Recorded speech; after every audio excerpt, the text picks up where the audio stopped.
You may be. Welcome to another episode of the Average Day Joes. This is episode number 21, and I'm your host, Chris, or C. And Jay, what's up? What's up? How's everybody doing today? Jay, what's up with you, man? How's everything?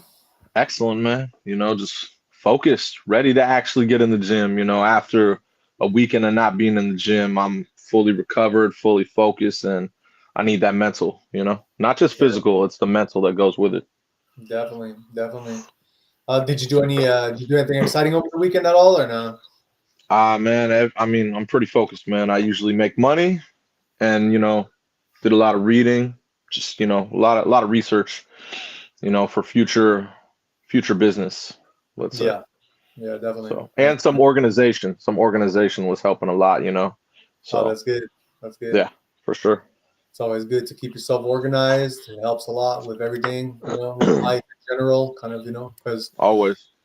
like it's kind of like the saying, you are what you eat, but also it goes with your whole life, right? Like if you're organized in your life, you're going to be organized not just like from like your room or whatever you're organizing your house, but you're going to be organized in life as well. So Exactly. it always, it mimics everything. It mimics your life by how you are, as a person and what you do. So Exactly. definitely a good thing.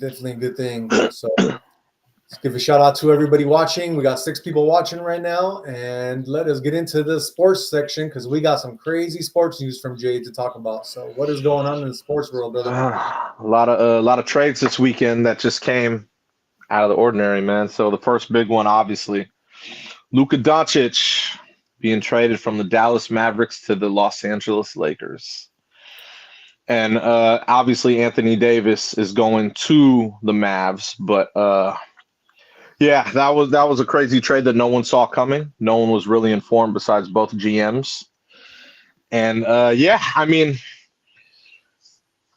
from a Dallas Mavericks perspective, at first I thought it was really stupid. But I get it this is like a 1 to 2 year rental. If they think they could win a ring this year or next year, I get it.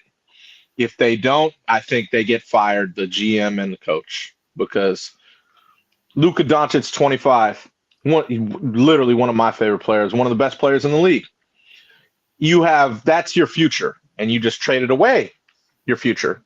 But I get it for now because Anthony Davis, all-time talent, definitely plays defense, definitely excellent on offense. So I understand where they're coming from, but I wouldn't have made that move ever. So the Lakers, hey, kudos to them and Rob Pelinka because they have their future now with Luka Doncic. Right. So they can build around him. They're fine. They're not going anywhere. They're not winning anything. They realize this. They're not stupid. Yeah. So they're not playing for now. They're playing for, down the road, a few years down the road. I get it. That's their future. Right. So they're fine. It's the Mavericks who are okay. Because at one point you realize the Mavericks had they had Porzingis, they had Kyrie, they had Luka, and Doncic. You know what I mean? Yeah. At one point they had all these players. Kristaps ends up going to the Celtics. Brad Stevens. Jalen Brunson goes to the Knicks. Now Luka Doncic goes to the Lakers. So you have all these talents, and now you just have Kyrie left. Think about that. But you see this picture I just posted, right? Just look how good he looks in a Lakers uniform, bro. I mean, it's so much better than his Mavericks uniform, bro. I think it's meant to be, He'll eventually adapt to it, but he was really sad, bro. He released a statement. He was actually in tears. He had just bought a $15 million mansion in Dallas, which out here in obviously California, it's going to be like 80 million. So they really did him dirty, bro. The Mavericks. Think about it. He was going to be up for a supermax, meaning almost a $400 million contract. Now with the Lakers, he can't do that. So he's minus, I believe, 120 million from this deal. Poor guy. And you know what I mean? Not to mention, now you have the tax. So he's going to get taxed as well coming out here. That's true. There's no yeah. So so if I were him, I would play extra hard against that team because they cost him $100+ million with this deal. Oh, I know. So yeah, Obviously, Luka seems like a nice dude, but if I were him, I would play extra hard against the Mavericks because, yeah, I would have never made that deal. But I don't know. Anthony Davis, hey, don't get me wrong, great talent, excellent defense, excellent offense. Has never played a full season, I don't think, in his life.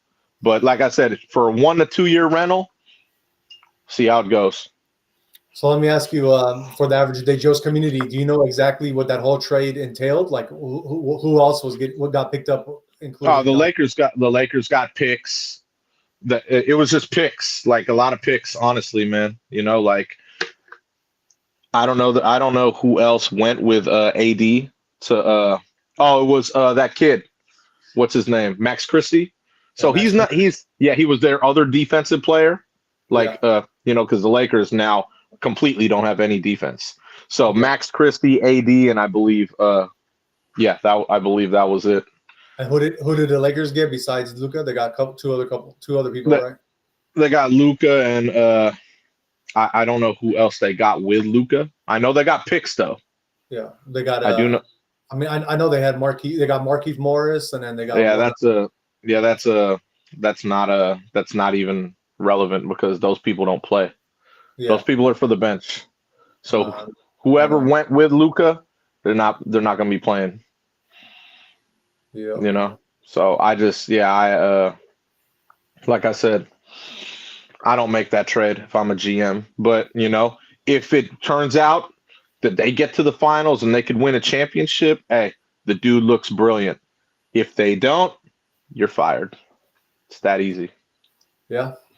I mean, shout out. I'm a Lakers fan, so shout out to Rob Pelinka for making this trade happen, man. I'm super psyched because we don't know how many more years LeBron's going to be playing, but LeBron is one of those guys too where when he plays, especially if he's going to play with Doncic, he's not going to be like one of those guys like a Kyrie where I would say like Kyrie and Doncic might have had a little bit of a power struggle in a way because they both are like stars. As in LeBron, he actually, if the guy's open, he's going to pass it to Doncic. You know what I mean? He's going to make it happen. He's more of like a ball handler type guy, but he also goes in and does what he needs to do. So I definitely think in that kind of standpoint, that might be it'll be a good pair for, it'll be a good pair. Good pair. It's the same player. One's just 20 years younger. Exactly. It's literally the same player, a ball dominant guy. Who gets to bring up the ball then? Who's going to take the shots? I would love to see this and how it works because I don't see it. Like I said, okay. What about LeBron? That's LeBron's whole game. Yeah, but LeBron, he doesn't really play a point. He doesn't play on shooting. Oh, he doesn't? He's only played point the past 10 years. Yeah, but his position, I think what he actually wants because he's older is he wants to be a small forward position rather than being in the position of like a point guard, which now Doncic can do that because that's a lot of energy wasted, by being a point guard. Of course, but LeBron didn't. You act like LeBron signed off on this. He didn't even see this coming. No, he didn't know. Yeah, supposedly. That's what I'm saying. So no one knew. No one knew. This is something that just the GMs went and they were like, we have power. And we can trade any player in this league, so don't get comfortable. We even traded one of the best players in the league, and he didn't even see it coming. No one did. Not even LeBron signed off on this. That's my point. Yeah. Well, like you said, to make that work with LeBron, it's gonna be tough, man. But like I said, that's not their future. Their future is Luka. So I get it. Like I said, they're not going anywhere. Do you really think the Lakers are going to win a title this year? Come on, stop. I know you don't believe that. Yeah, they don't even have a center anymore or defense. Yeah, that's what I was going to say. If they were to even be competing for a title right now this year, they're going to have to get like a really good big man before the trade deadline. That's the only way to. Now, I'm not saying they would win, but I would say they can be competitive. Yeah, they would need, and they need someone like an Anthony Davis. Clearly. Exactly, because that guy did a lot. I can't think of anyone out there that's going to be like an Anthony Davis. Well, yeah, I mean that's what I mean. Yeah, so nobody. The only like for me, I mean the one name that would stick out in my head and it's nothing like Anthony Davis, but some like dude that can kind of do something maybe for them as a big man, somewhat is like a Miles Turner type of person, I like Miles Turner. He's good. Not really all defensive, but he can score. That's what I'm saying. But And he can still be why would he be traded? I'm wondering. I'm just saying there's a trade deadline coming up, so if no, like we both just said, nobody expected this trade to happen. So who knows what in the next couple of days is going to happen when it comes to these trades. But what you saw in this trade is superstar for superstar. Yeah, that's the difference. Right. That doesn't usually happen. Usually it's, oh my God, superstar, and then whatever else comes with it. Right. But this is superstar for superstar. So they had to get rid of a big piece to get a big piece. Definitely. So like I said, they're building for the future. That's why I give them utmost respect. I get it. They're building for their future. They're not building for now. So grading this trade, what would you give the Lakers for this trade? Like I said, I give the Lakers a high grade because that's their future. Luka Doncic he's good, man. He's a good player. So would you say that's a A+ trade or no? Yeah, I'll give it a A trade.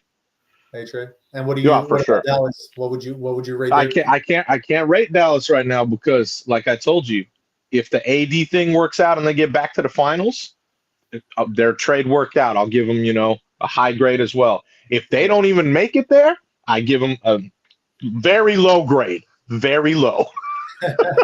Like I said, if they don't make it there, that I told you, I give them this year and next year. If they don't win a championship, you get a grade F, meaning you're fired. It's that easy. Sure. That easy. The one thing that kind of scares me with that trade, though, is because having Davis, right, who can basically do pretty much do it all, and he's a good defensive player. Yeah. Then if let's say that there's two people on him, they have so many options for 3-point shots, for everything, for mid-range, that it kind of scares me because they might be kind of unstoppable if it works out the way they think it is. So that's what I'm saying. The Mavericks upgraded their lineup. You put Kyrie, Clay, PJ, AD at the 4, Gafford at the 5. They upgraded their lineup right there. That's an upgrade. Yeah. Granted, you lose Luka, but Luka's a ball-dominant dude like LeBron, and he always has to have the ball in his hands. All those people right there, you upgraded your lineup. But like I said, if they think they could get to the finals and try to challenge a team like the Celtics, good luck. I know why they made the trade, because they'll be able to compete with now like OKC and like the other teams in the West, like that have bigs. Now they have a plethora of bigs. They, like I said, Gafford, Lively, AD, that they can easily rotate those three down low at their front court. Very excellent for their bigs. And defense, like I said, defense. AD is good on defense. We know this. True. You know what I mean? True. So, like I said, they look excellent on paper, and I think that if they're good enough, they could come out of the West. Yeah. So we'll see, though. Definitely. We'll see. I who knows how AD is? I don't think he's played a full season. We'll see how he feels if he's all re-energized, like, hey man, I got traded. I know they'll take it to the Lakers when they play him. Yeah. So that should be crazy. And just for our Average Day Joe audience, shout out to the 14 people watching. The one thing I did hear, don't expect Doncic to start playing right away. He's not going to be playing until, supposedly, as of right now, the last news I heard on that is he's not going to play because he is still injured. So he's not going to play until the Lakers play the Pacers. I forgot exactly what day that is, but that should be Luka's first game in the Lakers uniform. That'll be against the Pacers. Well, he has to get in shape. Yeah. Like, so I also heard another rumor that's a big reason why they traded him as well. Like, so obviously his lack of defense and his lack of working out, meaning it takes him longer to heal from things because, I don't want to say he's overweight, but his workout ethic is not as prolific as like a LeBron, so he'll learn a lot from LeBron. He's going to learn a lot from LeBron. Right. To keep your body in shape, keep it up, so if you get injured, you come back quicker, Yeah, he needs a mentor like LeBron because Kyrie what is Kyrie going to teach him? He's going to teach him maybe a lot of spiritual stuff. I mean, I know Kyrie's pretty spiritual, but he ain't going to teach him how to like get better in his game. Kyrie, you know Kyrie is a talent. Yeah. He doesn't even need. It doesn't even look like Kyrie even practices basketball. He's that good. I know. He's just born with handles, shot. Like you could tell he's just born with it. You know what I mean? Like you said, he'd be doing spiritual things, like out the box things. He doesn't even need to practice. He's that good. You know? I bet you I bet you Kyrie and Jamal Murray began together a lot, man. They'd be doing a lot of things. Hey, but what I will say, AD's going to be eating a lot because Kyrie being there, he'll get lobs all day. Think about that. You got Clay outside, AD over there, Gafford for a lob, AD for a lob, Kyrie going in, PJ on the side. Ah, dude, like I said, that lineup now, primo. Definitely. I believe. It's the one other thing I was thinking, like when you were saying, like Kyrie don't even need to practice. Remember that interview? I think it wasn't I don't remember who it was, but remember he was Allen like, Iverson. practice? Allen Iverson. Oh, one of my favorite players growing up. He's another one. He never needed to practice because he was that good. Yeah. And he would give it his all every game. That guy was always on the floor, but that guy could score on anyone. Right. You know? Right. He was even like he even played football. Yeah. He had transitioned to basketball. He was like, all right, from football, I'll play basketball, you know? Yeah. He was one of the best pound for pound players, man, Allen Iverson. Shout out to Answer, man. Yep. Answer was awesome. Shout out. But that wasn't the only trade that happened. We had another big trade that happened that went under the radar. What happened? What happened? Let the people know.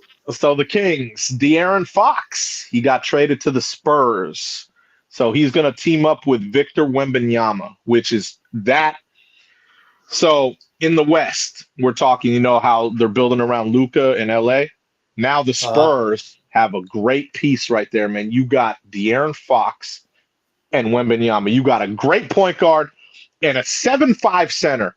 They learn how to play together. Oh, man, the West better watch out because I see where Coach Pop is going to be going with this. You fill in now the blanks of role players with that. Oh, that's going to be untouchable, man. Think about it. That pick and roll, oh, my God. Fox will have open jumpers all day. If they come out on him, Wembanyama's 7'5". Throw it to that guy. Right. Man, that's going to be a killer combination in the West, man. So remember that. And the what? It says he's going to be wearing the number 2, which is the what Kawhi was wearing. Oh yeah. That's fine. That's cool. That's fine. But that's not the only part of the trade. So it was a 3-team deal, and Zach LaVine from the Bulls goes to the Kings. That helps the Kings out because they're losing a big piece with De'Aaron Fox. You know what I mean? But they're getting back a piece in Zach LaVine. Zach LaVine is a very good player. Very, very good player. So do I think the Kings are going anywhere? No, but they'll still be a good team, good to watch, but they're not going anywhere. But the Spurs, give them a few years. They'll be back up for sure. Give them a few years, add a couple more pieces in there. They're going to have a really good lineup. Definitely. So that's going to be that was a trade that was, the other trade overshadowed that one. So it was very much, Yeah, I really like Fox in a way. Yeah, I was he's like, really good. That'd be kind of cool if he went to Lakers, but I know he wanted to not. He already mentioned that that's what he doesn't want to go. So yeah, exactly. Well, look, when you go to the Lakers, guess what you're expected to do? Win championships right off the bat. Yeah. If not, you take a lot of slander. So De'Aaron Fox, he's a good player. So him going to team up with Wembanyama, I totally get the theory, man. It's that's going to be a really unstoppable pick and roll, man. True.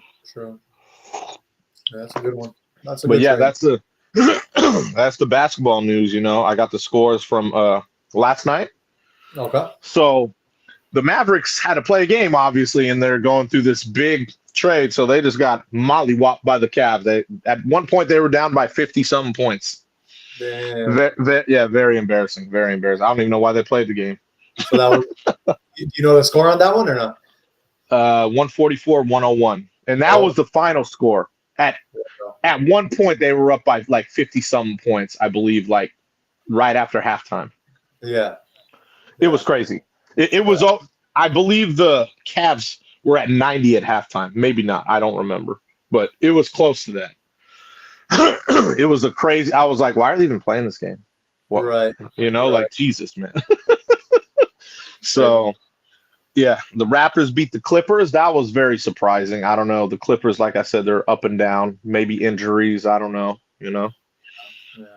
Pistons beat the Bulls. Remember, the Bulls are without Zach LaVine because he's going to Sacramento. So that should be that's interesting. The Grizzlies beat the Bucks. So sorry to Dame and Giannis. They lost to the Grizzlies. Grizzlies are one of those teams in the West that are good, top 4. John Morant. Shout out. Yes, exactly. And the Celtics beat the Sixers. The Celtics were down 30, and Jason Tatum said, "You know what? I've had enough of this." And he did. He just went on a spree, and they came back and they won 118 to 110. Big ups to the C's. They look good. I don't know why they were down 30 to the Sixers. I don't know if they were so shocked about the trade that they were just like, oh, what's going on? Right. But they ended up starting playing, and then, they came back and won that game very easily, actually.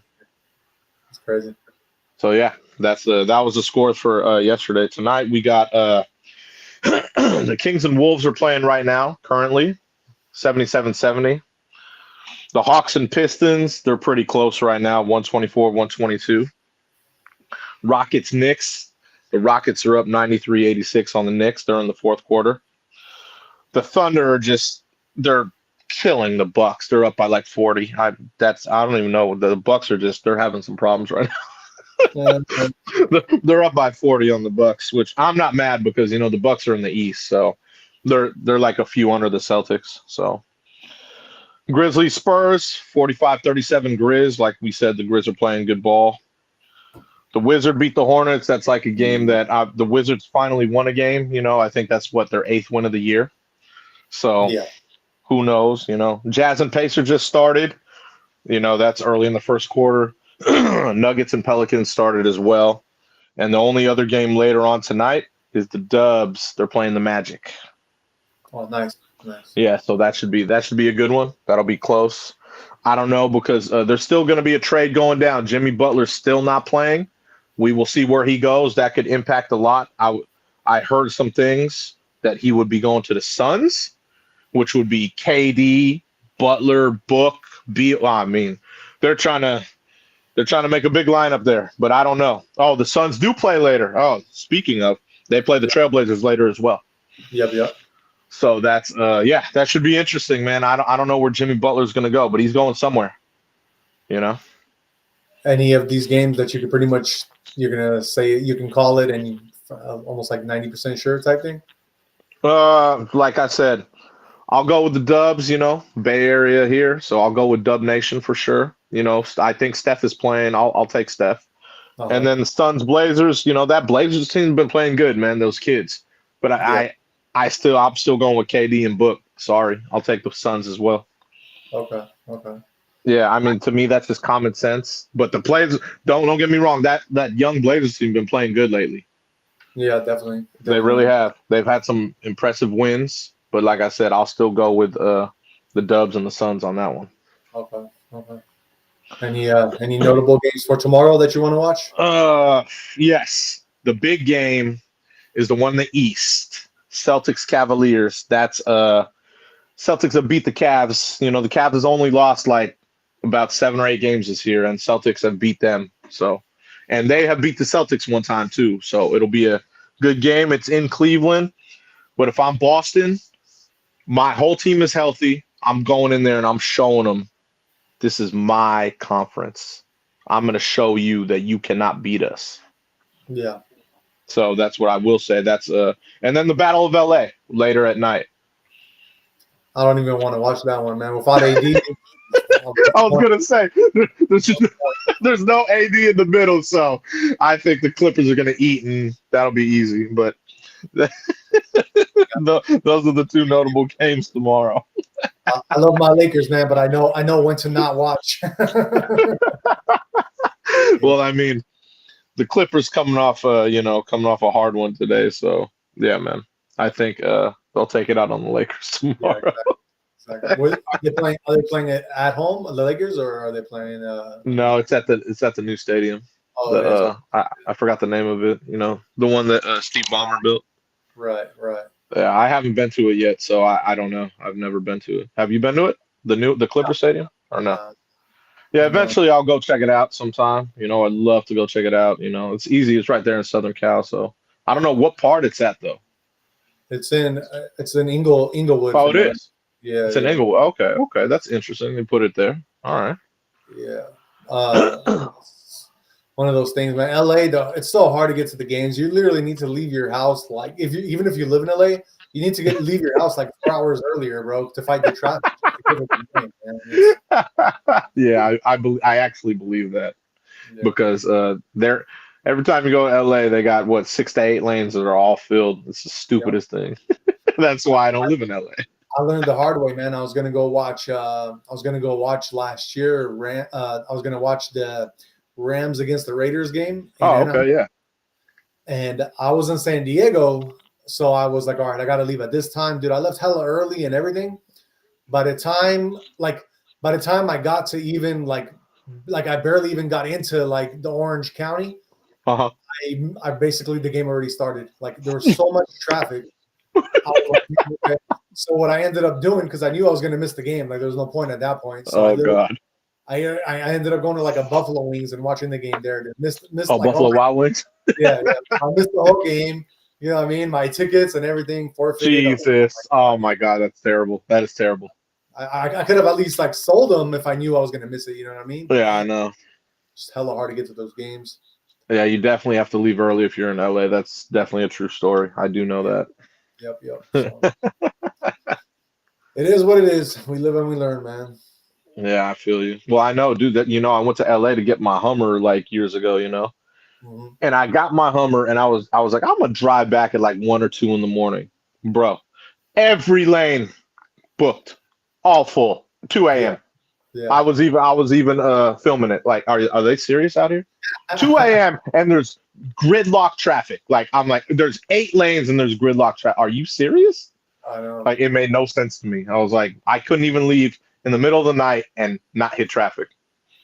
I'm surprised. I'm surprised that LA wasn't the first one testing those Waymo cars, man. Like they got them out here, but LA should have been the one doing it. You know what I mean? They got all the traffic. Not at all, bro. Not at all. Think about it. You're wasting a lot with Waymo when it's in traffic like that. We don't have traffic in the Bay like that. You know that. Like, you know what I mean? They're not going to be like, think about that. Traffic, that's, I get it. Like what you're saying, but think about that. A Waymo in traffic. That would suck. No, they need them. They need them. Well, yeah, they need them, but they're also not going to make as much money as they would like out here. No, for sure. The more people, the more money. Plus, if you have a Waymo in traffic, how much money are you going to make? No, definitely. That sucks, man. I'm sure the other reason too is because Google's headquartered out here. So yeah, of course. You know what I mean? All their testing and everything is done through the headquarters here, so that makes sense. Of course, we've had the Waymo cars out here for 6 to 8 years, bro. Yeah. They've been testing that thing out for a long time. That's why the AI is excellent. Yeah, definitely. All the hills that we got. Yes, sir. And I mean, what better to taste when you're testing like Waymos and stuff? What better city than San Francisco? Like you get to basically, like, I mean, it's kind of fucked up. Sorry, I can't be swearing, but it's kind of screwed up to say. It's kind of screwed up to say this, but it's like, man, we got so many zombies walking around downtown that it's like, you know what I mean? If they they're literally testing the Waymos on. Yeah, I know. Users type thing, like. I know where you're going with this, the fentanyl craze. I know where you're going with this. It's pretty bad, man. Pretty bad. I know, man. I know. But that's why there's 3 companies down there now. Yeah. It's not just Waymo. There's Waymo, Zoox, and one more. And then remember, Elon's robo-taxis and robo-vans. And not only that, the Teslas will be full AI too. So people that have a Tesla will have their car out there as well, AI. So yeah, definitely. We're going to have a lot going on out here in the Bay. I ain't mad at that, man. Eliminate those drivers that can't drive, because there are plenty of people out there that are horrible at driving. Their instincts just suck. Exactly. Seriously. All right. Well, let's get into some NFL news for all the NFL people out here. Shout out to the 15 people watching. What is going Yes, on? sir. Well, Miles Garrett, the all-star defensive end, he's a freak of nature. Excellent workout ethic. He wants out of Cleveland. I get it. Why? Because Cleveland they're always going down the toilet. We know this. They're not good, and he doesn't want to waste his talent there. So whoever picks this guy up is going to get a star. This guy is really good. He's been good ever since he got in the league. So he should, I get why he wants out. He doesn't want to waste his career there. And he should go to a contender for sure, without a doubt. He deserves it. He's a great player. He's been there, 8 years? I think he's been there 8 years, maybe 6 years. Yeah. And he hasn't complained one time. He thought they were going to build. He thought they were going to grow. And, man, so he wants out. I get it. He wants to go to a contender. And whatever team he goes to, he will help. I mean, that's probably also due to the fact that Browns they can't compete when it comes to money-wise, some of these other teams, so. Well, they gave Deshaun Watson, the king of massage scandals, $250 million. Did they? That's your own problem. So that's what I mean. That's your own issues. If you have that, that's what I mean. I totally. And then remember, they just signed Justin Tucker, the other massage scandal one now. Yeah. So you see what I mean? So he sees where they're heading. I totally get why he does this. He's never complained. He's a professional. Like I said, works out excellent. Every year he's good. He deserves to go somewhere where he can play for playoffs and a Super Bowl. Any team would love to have that guy. Does it give you any potential landing spots for him or no? I don't know. He just released a statement, literally just released a statement. Okay. So I don't know where. He didn't say he wanted to go anywhere. He didn't say, oh, I'd love to go to the Cowboys or the Patriots. He didn't say anything. He just released a statement. Hey, Cleveland, you've been great to me, but I want out. So I want to be traded. So I get it. I'm reading. I don't know. I'm reading the article a little bit, and it says that the first team that comes up for a potential trade will be the Lions. Oh, he goes there, dude, and then Aiden Hutchinson comes back from that injury. Oh my God, yeah, they'll be back. They will definitely get to the Super Bowl with those two. Yep. That's actually a very, very smart move if they can swing that. I don't know how they'll swing that, but if they do, that's a great move for them, man, because defense does win championships. Hence, we got the Super Bowl on Sunday, just letting you know, as you know, and you already know who I'm riding with. I know. I'm still waiting to confirm this bet of ours. Eagles. The other mentioned teams are Packers. They got that would help for them. Yeah, they got Packers. They got Washington Commanders, and that would help for them. And I guess pretty much they're saying maybe Eagles too, but I don't know about the Eagles. Oh my God, if they got him, oh man. So any one of those teams, they're all playoff teams right there. Yeah. Any one of those teams will be propelled that much higher where they're going. So yeah. So that'll be good, man. He deserves to play, for something valuable instead of just wasting your career in Cleveland. He's given them 6 to 8 years. I can't remember which one, but that's enough, especially in an organization like that. Definitely. You know what I mean? But that's not the only trade. What else is going on?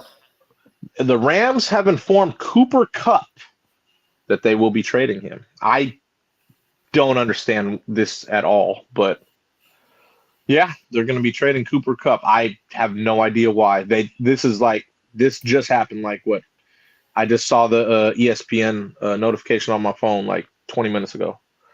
So I don't know why, but Cooper Kupp, I think he's a great receiver. He reminds me of Julian Edelman, Yeah. So I don't know why they're trading him, but I don't see. Maybe they're rebuilding, and as the Rams are rebuilding, I don't know. It's weird. I don't get it. I don't see as a GM or the coach. I don't see the upside to it. Yeah. unless you don't want to pay the guy, maybe. I don't know. It's weird. Very weird to me. He's going to help a lot of teams as well. If a team needs a wide receiver, pick him up.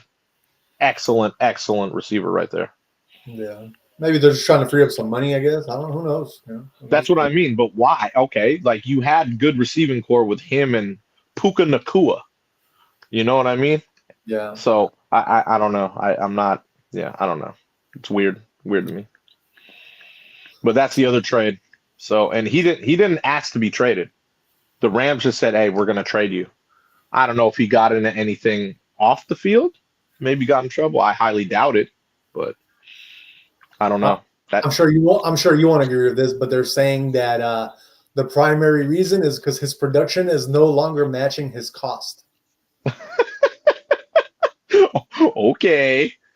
I mean, that to me goes along with play calling. Like his production. Okay. Hey, more power to you. It says with a cap hit of 29.78 million in 2025, it's hard to imagine the Rams keeping him at that number after a third straight season with fewer than 900 yards and less than 13 games played. Okay. Oh, so the injuries. So yeah, because he was injured. Yeah. Okay. So they're banking on the fact he's going to be injured more. Okay. Yeah. I'll take that. They are saying though that they're going to ask him to take a pay cut. So he's not going to get a pay cut. That's why he's being traded. Right. Maybe they already asked him. I don't know, but that's. I'm sure they said, "Hey, you need to take a pay." He's like, "Nah, I'm cool, man. I'm really that good." But go ahead, you could trade me. So I get it now. Because they're comparing him to Joe Noteboom, took a pay cut to remain with the Rams, lowering his. I don't even know who that is. Yeah, exactly.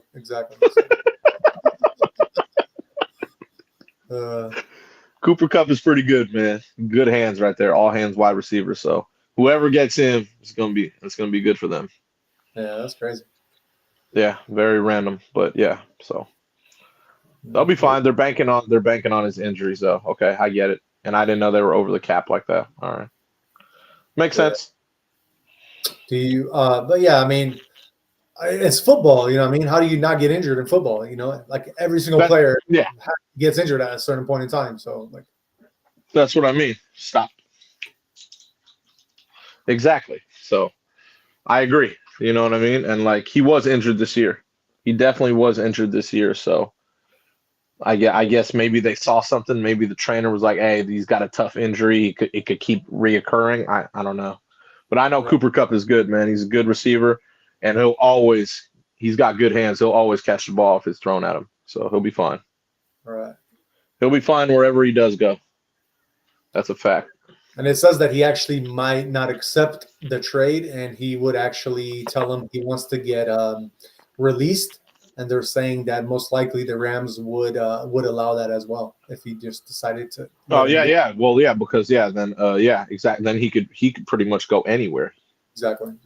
Okay. Because, it's only fair, to me. Yeah, that's what I'm saying. He's never done anything wrong for them. Yeah. So, he's always been that's what I mean. That's another stand-up player, doesn't complain, like Myles Garrett, like both these players. So, I get it. I totally get it. They'll be like, "Okay, go ahead, pick where you want to go, Exactly. And we'll release you." That's just out of respect. So I get that. All right. Let's go. That is our sports news of the day. Let us move on to some political news. So recently, Trump signs order establishing a sovereign wealth fund that he says could buy TikTok. So President Trump signed an executive order that outlines plans for a government-run sovereign wealth fund to serve as an economic development tool and perhaps be used to buy TikTok. Through the idea of such a U.S. fund has been brought up before, they are generally used by smaller nations with vast natural resources, as well as physical surpluses to deploy. So yeah, he signed this. He signed this plan. He wants to create this wealth fund. It's never really been done by us before, but among the aims for the fund would be to develop infrastructure such as airports and highways, and it could help the U.S. extend its influence in areas such as Panama and Greenland. So this might be just another chess move for him to actually go off of what he's been saying. It says we're going to stand this thing up within the next 12 months. We're going to monetize the asset side of the U.S. balance sheet for the American people. U.S. Treasury Secretary Scott Bessent said during a media parlay, there'll be a combination of liquid assets that we have in this country as we work to bring them out for the American people. There were no other details for a fund, Trump said during his campaign, could back great national endeavors. He has said tariffs could help provide funding. Other nations use taxes on natural resources, financial transactions, and carbon use as funding mechanisms. Also, the discussed deal in which the U.S. would become a partner in social media platform TikTok would be one potential use, Trump said. The app was taken offline briefly amid security concerns, but Trump signed an order allowing it back for a 70-day period, during which it likely will have to divest itself of Chinese interest. So, I don't know. To me, that's great. I'm totally for a sovereign wealth fund, but I don't agree to let a U.S. entity like the government, even if it's Trump backed, to buy TikTok. I mean, if Trump does it with his own like money and stuff like that, that's a whole different thing. But I don't know. To me, like already you got like Facebook. You've seen what happened with Facebook during the Biden administration and during COVID. They were so censored by the U.S. government. So to me, to do something like that, you know what I mean? I mean, like, okay, let's say even as an example that with Trump in the office, that he's going to be very transparent with everything, and maybe TikTok will have the 4-year run of being able to really say what they want to say and be free. No, I don't believe, because after the 4 years is up, what's going to happen if the U.S. government owns TikTok and Trump is not in office anymore? Then basically it's going to be the same misinformation that we're getting, all these conspiracy theories that you guys are watching on TikTok and all that other stuff is going to have to be censored by the U.S. government. So I don't believe that the U.S. government should have any interest in any social media platform. I think that should be done by private investors. I think both Elon and maybe Kevin O'Leary, who are already talking about it, or maybe even do like a 3-way thing. Let Mr. Beast also get into it, do like a 3-way buyout, but to have the U.S. government get into that, I don't think so. That's my personal opinion, but I don't think that's a good idea. What about you, Jay? You think that's a good idea? Let the U.S. government? No, definitely not government. Yeah, dude, that's not. I like the whole, I don't know if Elon will go for that, but Elon, Mr. Beast, and Kevin O'Leary. That's a good matchup. Let all three of them, because then they all have it pretty good inside. Mr. Beast knows how to build up social media. He knows how to make it better. Elon obviously owns X, so if you give him a partial part of it, that's okay, because he's not going to be monopolizing the industry, right? But even if he was, that wouldn't be a big deal, because Zuckerberg, he has Facebook, he has Instagram, so he's already done that. And then Kevin O'Leary is an investor, so he'll be able to bring in a bunch of money and you know what I mean? Like a lot of investors into promoting TikTok and investing on that site, So to me, that would be the best idea. I just don't know if, it depends, trying to put everyone together for a business, because money, speaks a lot. Yeah. So it depends. Yeah, everything depends on the money, who puts in what, and percentages, and everyone has to agree on that. And those are 3 pretty heavy hitter people, you know what I mean? Especially Elon. Yeah. So yeah, he has a lot on his plate anyway, Exactly. So even if it was just O'Leary and Mr. Beast, I wouldn't be bad. Yeah. Yeah. I mean, at least one of those guys. That's what I mean. Yeah. But I don't back the government thing. I don't think that's smart. Even if it's Trump, like I don't care, you know what I mean? Because after he's gone, what's going to happen? Like the thing's going to be exactly. Yeah. None of that. That's why I don't back that. So yeah. Well, it is what it is. Let's move on to some other political news. What is going on with U.S. aid, my brother? Oh, U.S. aid. So the agency for national development, that trending today because Caroline Leavitt, the White House press secretary, she wanted to let us know, us taxpayers, what our money is being wasted on. So basically, you got 2.5 million to the DEI in Serbia, 70K to the DEI for some Irish musical, 47K to some transgender operas in Colombia, and 32K for a trans comic book in Peru. You have a lot of Democratic senators right now just they're protesting and saying, that Elon didn't create the USAID. He doesn't have the power to destroy it, with Doge, And then Chuck Schumer is saying if Elon Musk and Doge can shut down the USAID, next it might be the IRS. I can't be really mad about the IRS one, man, but it basically comes down to what is being spent. And I like the fact that they're looking into everything. Yeah. You know what I mean? So obviously I don't know all the numbers and all the politics and everything, but I trust what Elon and the Department of Government Efficiency are doing. Why? Because obviously business first. Understand? So I'm not mad at what they're doing. If they're doing it, it's for a reason. You see what I mean? Right. So I'm riding with what they, obviously, him, Trump, like these people have built businesses and they understand business. They're trying to help our deficit. You know what I'm saying? So I'm not mad at this. They're successful in what they do, and people should understand that, So that's just the way I see it. Yeah, because it also says right here that the USAID is like the world's largest provider in humanitarian aid. But then when Doge did their investigation on it. It says that U.S. spends less than 1% of its budget on the foreign assistance, a smaller share overall than some other countries. Trump accused the Biden administration of fraud without giving evidence. Well, I mean that's what they're saying, but they're also saying that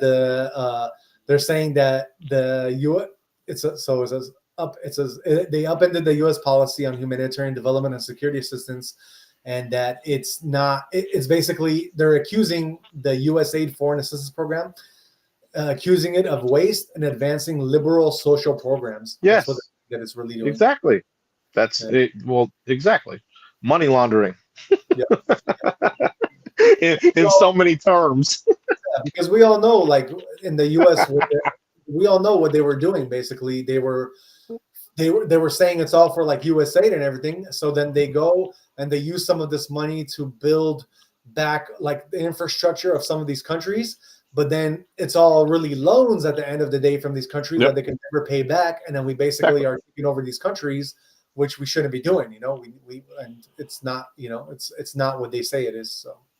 Well, that's why she released that little statement paper of what I was saying, how much goes to this, and this, just as an example, Right.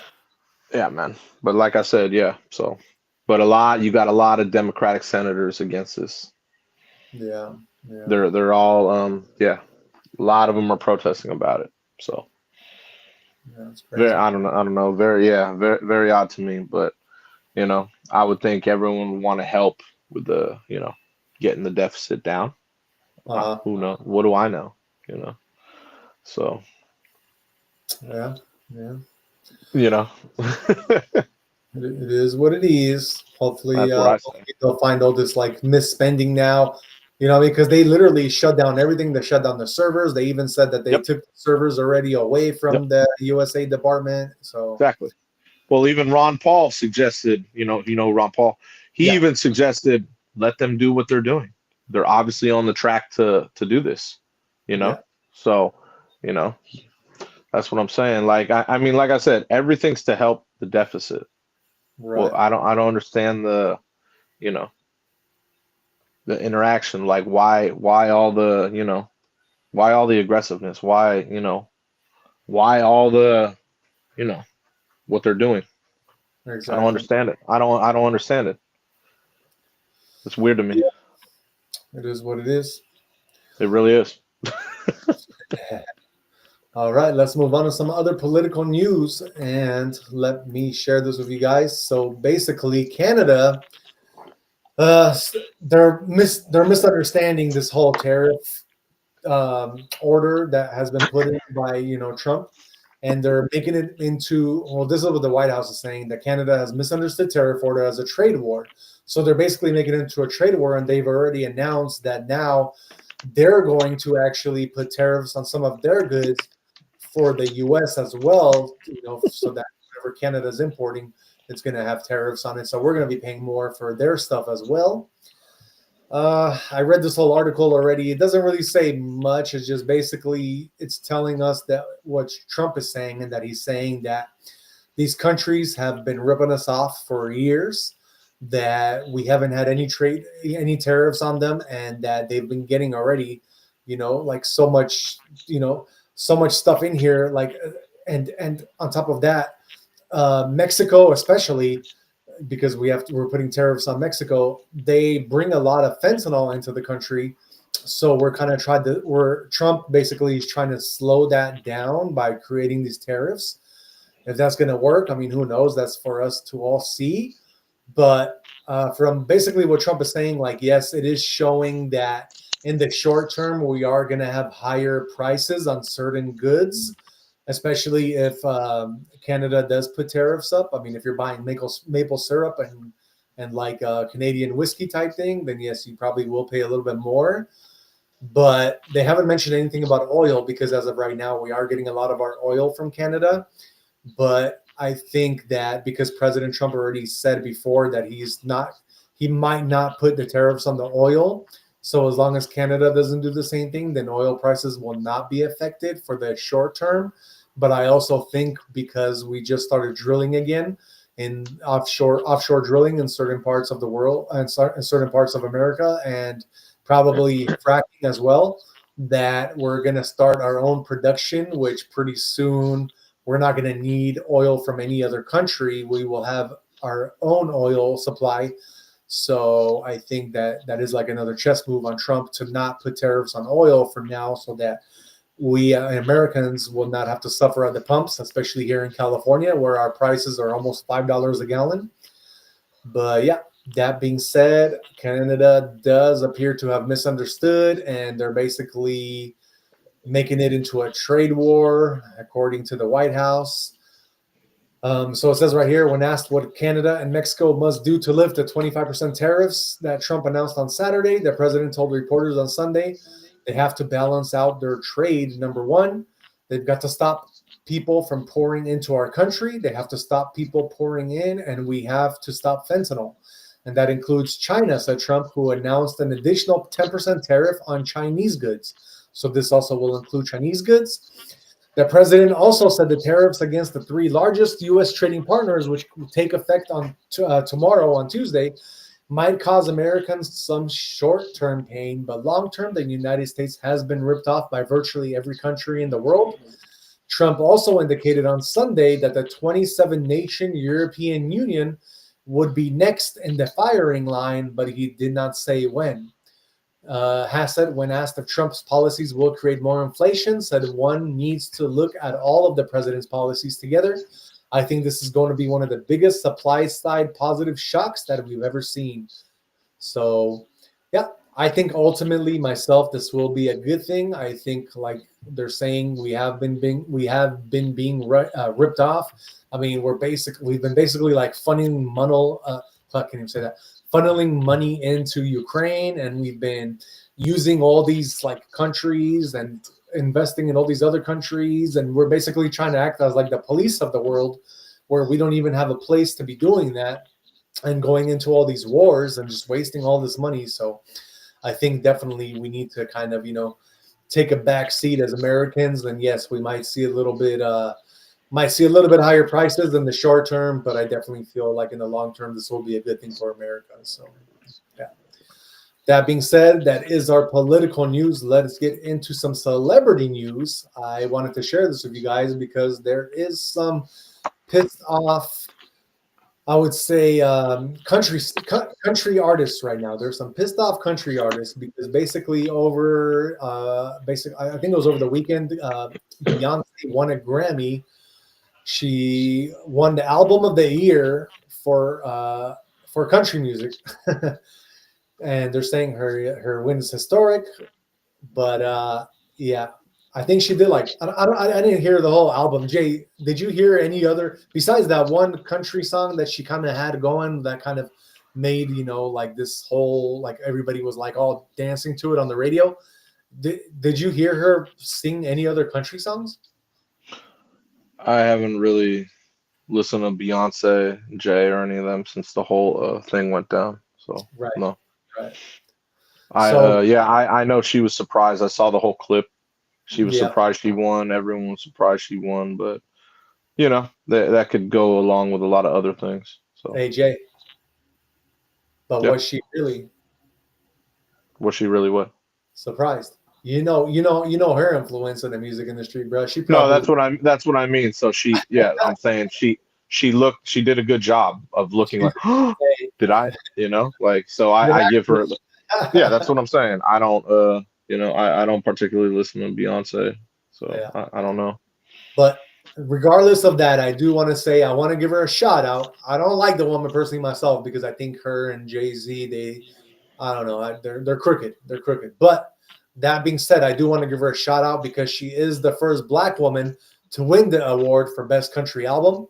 So I definitely want to give her a shout out for that. That is something historic. So I definitely feel like, props to her for that. But as far as her as a person, I just think she's kind of shady. But that's my own opinion. But definitely shout out to her for that. That is, she is a celebrity. So I definitely wanted to report on that because that is something historic that happened. I didn't know So she made country music, so I'm confused. yeah, she started making country music now. So Oh, and she won the album. Right. yeah, Interesting. and the craziest thing is, so I guess the name of the album is Cowboy Carter. Well, okay. You know what I'm saying? Like, That's come what on, happens when you have that much influence and you could just right? say, I'm gonna make a country album and you just win country, whatever. That's That's fine. crazy. That's Yeah, crazy. like I said, I don't know. I don't pay attention to certain things anymore. So So, just a little quick facts. She was going up against other albums that were by Andre 3000, Billie Eilish, uh, I'm sorry if I murder sing these names. I've never heard of them. Chappelle Rowan, Charlie XCX, Jacob Collier, Sabrina Carpenter, and Taylor Swift. Man, Taylor Swift never gets a break, man. I'm surprised. I'm surprised Kanye didn't go up there again and be like, you know what I mean? these Oh people man. have enough influence, man. So that just surprised me. I thought there would be different names in the country, like the albums, Yeah, like yeah. people. I mean, yeah. I'm surprised Andre 3000's in there. I didn't know he's doing country. Yeah, I haven't heard a lot from Andre Unless 3000 in a long time. unless these are she was competing. Maybe they're not talking about just country. They're just like talking as a, Oh, okay. you know what I mean? Because Oh, I there you don't know go. Billie Eilish or Andre 3000 or even Yeah, that. I didn't think that they were country artists as well. So that, yeah, maybe I don't think, yeah. Okay, that makes a lot more sense now, what you're Out of all saying. those, out of all those people, the two people that I actually like, some of their songs I like would be Andre 3000 and Billie Eilish. The other people, I don't really care for. I mean, that one song that was played on the radio a while ago by Beyonce, that country song, was kind of like it was catchy, so I give her that. You know what I mean? But definitely, that wouldn't be my pick if I was to pick. But shout out to her because I'm not gonna hate. You know what I mean? It's Um, all good, man. yeah. Some other quick little facts. Beyonce is now the fourth Black woman in Grammys history, behind Lauryn Hill, Whitney Houston, and Natalie Cole, to win the top prize. During her acceptance speech, the Houston native dedicated the award to Linda Martell, the first Black woman to play at the Grand Ole Opry and a featured collaborator on Cowboy Carter. The nod to Martell was a reminder of the album's thesis that there are colored lines in music that have attempted to erase Black history and that she won't let that history be erased. So, yep, shout out to her. It says Cowboy Carter is the fifth album from the 43-year-old's discovery to be nominated for this discography to be nominated for Album of the Year. And with each one, she has been uncovering, marinating, molding, and refining the creative drive that brought her to that point. So yeah, that's pretty much what I wanted to report on On our celebrity news of the day, Beyonce's a big one. So I know some of you here. How many? Let's say we got 15 people watching. So I'm sure some of you have heard Beyonce and like Beyonce. So shout out to you guys for that. And I'm glad we can report for you guys what happened, with Beyonce, and that she did win her, her for her album. That being said, Jay, I am very interested in what you are watching today because it looks like some medieval type of movie. Oh, Is bro, without a doubt, one of the best movies I've ever seen. that Gladiator? Correct. With Nice. Russell Crowe. Doesn't Yeah. it doesn't get much better than that, man. Like one of my favorite movies that I've ever seen. Oh I yeah. never saw. I know they came out with a part two, but I refuse to go see that. That's I what refuse. Denzel. I don't care. Oh This man. is so iconic. How do you even have something after this? No, no way. But he's not in the second one? No, I don't. I don't believe so. I believe he turned it down Let me because you ask. don't understand. He died in this. Remember, at the Yeah. end. Oh, that's right. Remember, like she was like, the chick. He was a soldier of Rome. Honor him, and not even her own brother. Remember. So you Definitely. can't. Yeah, I without a doubt, one of my all-time favorite movies. It doesn't get much better. And this part right here, oh man, you want to talk about being pumped up for sports? Watch this part, and then you'll go live, play sports, anything. I remember Ray Lewis used to watch this stuff. Boom. Man. Oh, Oh oh, man. one of the best films ever, man. Honestly, if someone hasn't seen Gladiator, they need to see this movie, without a doubt. Bro, we YouTube might ban us after just showing the head got cut off like that. One of the best movies I've ever seen in my life, without a Uh, doubt. that's tight. Nah, Yeah, nah, man. it's one of those movies that it's a slow paced movie, but at the same time, it's so dramatic that when you watch it, it's just every like minute of the movie gets better and better to the point where you're like, Exactly. okay, like this is cool. Yeah, you can't. Yeah, it's too And good. shout out, I guess, and shout out to Joaquin Phoenix. He's the one that was he was the dude in that Yeah, movie. he was Caesar. Yes, he was. So man, they And both he, did really yeah, he did. exceptional He job. did a great job because I can't stand that guy. Ever since this movie, I can't stand that guy. So he did a great job acting. You So can't say which guy. Joaquin Phoenix, like Oh, he you he can't he do it. was so I hated that guy so much from this movie. That's how I know he was a good actor. Oh, yeah. I know.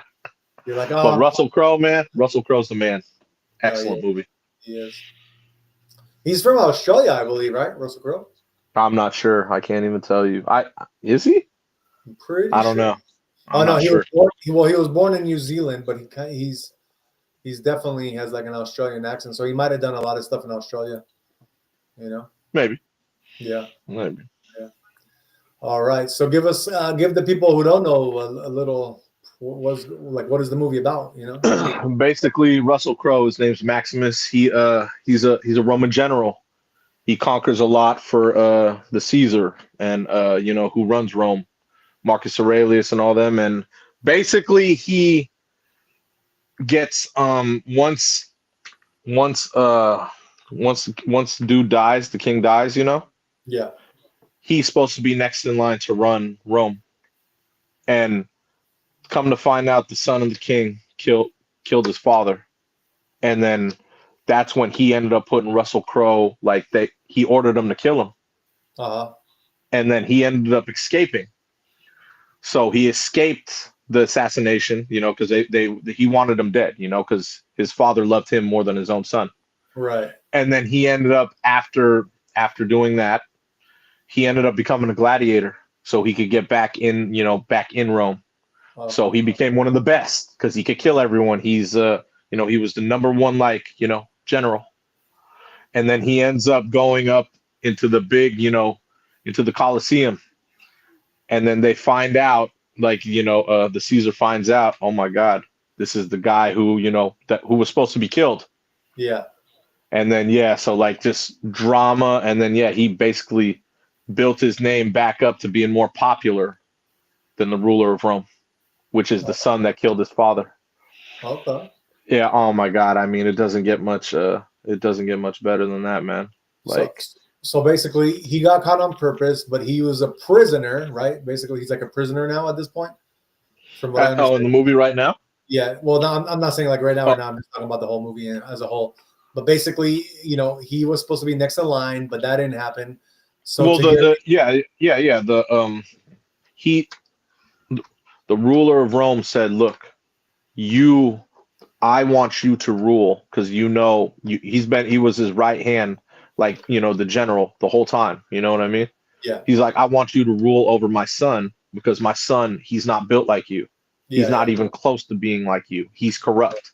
right. You know what I mean? So, yeah, man, it was messed up to see the son, Joaquin Phoenix, kill his own father, and then end up ruling. And then that's when all right, you got to kill Russell Crowe, Maximus, because Yeah, it would have cost him a lot. You know what I mean? So that's what definitely. I mean. He ended up escaping, the assassination attempt, and then that's what I mean.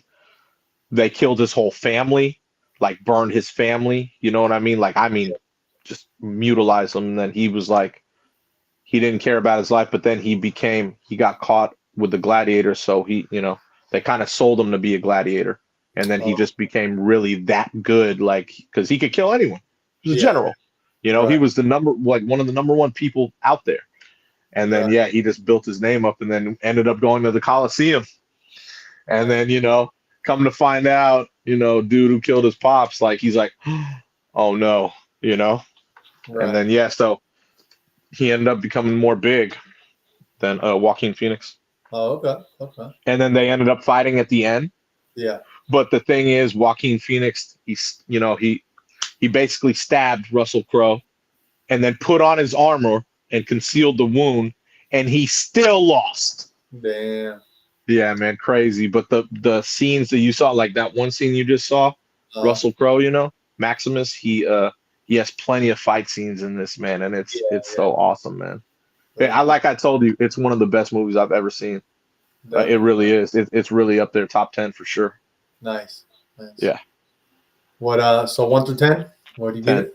10, 10? Okay. without a doubt. Without a doubt. If you haven't seen this movie, which I don't believe that everyone should have seen this movie, like you have to see it. Right. Right. It doesn't get much better than it.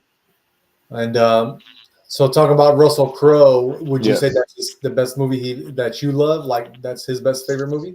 Oh yeah, yeah, like he's done some good movies, but this one, yeah, That's there's no better movie than this one. No better movie.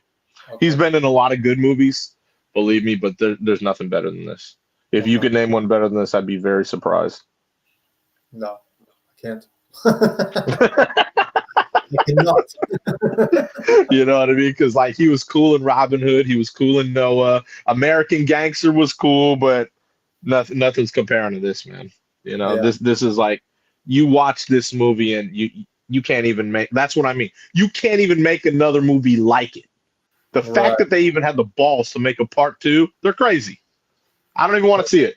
I don't even want to see it. Well, he's not in it, so I mean, No, I obviously. know that, but I'm saying like, why would you ever make a part two of this? Why? I know. Why? I know. Don't do that. Don't ruin that. Don't like. I mean, you know, I don't even think Ridley Scott did part two. Honestly, Ridley Scott did this one. So Oh yeah, yeah, man. I'm sure. Yeah, without a doubt, one of the best movies that ever came out for sure. All right, so to not let you get off the hook so quick, what is your second favorite movie of his, if you had to name one? Like I said, I'll go. One of the ones I just said, I'll go. Would you say American Gangster, maybe? Yeah, yeah, because he wasn't the main role; it was Denzel, but Yeah, he had the other role of try and catch him. You know what I mean? So I could go with that one. I like that one a lot. So he that's played a really good part there. isn't that kind of funny how now Denzel is like so he was with that movie and Denzel Yeah, got that he was basically the star of that one, and yeah, now all of a sudden in Gladiator 2, Denzel's like the yeah. main star, but he's not even in it anymore. But Like that's he's not the main star. I know he's not the main star. There's no way. it looks like then from what I heard, I didn't see it, but Denzel, I think he's like the Joaquin Phoenix of that movie. No, don't tell me that. Don't tell me that. That's what I think it is. No, I I hope don't, not. I I don't hope know that. who the gladiator is, I don't but think Denzel would have signed on for that. I bet you he's like he looked like some kind of some kind of like emperor or something. Denzel, in that, yeah, he could have been one of the senators, maybe. yeah, Maybe one of the senators, or maybe someone who owns a gladiator rink and he was teaching gladiators. He doesn't look like he was fighting though. yeah, So I don't know. I like I said, I don't even want to see it. I don't even definitely. want to see it. Like this is like I said, that's 10 out of 10 material, man. You can't. Yeah, I don't even know why they bothered to do a part two. Yeah, I know. I I don't know. know why.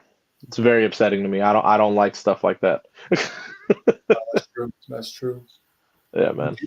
Do you have any movies that you think from Russell Crowe that are a little bit underrated that you would definitely recommend to Average Day Joe's, community to watch?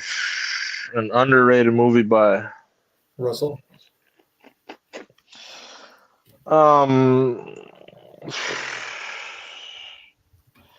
maybe L.A. Confidential. LA Confidential? Yeah, Oh, okay. Okay. it's an older one. It was a good Uh-huh. one though. It was a good one.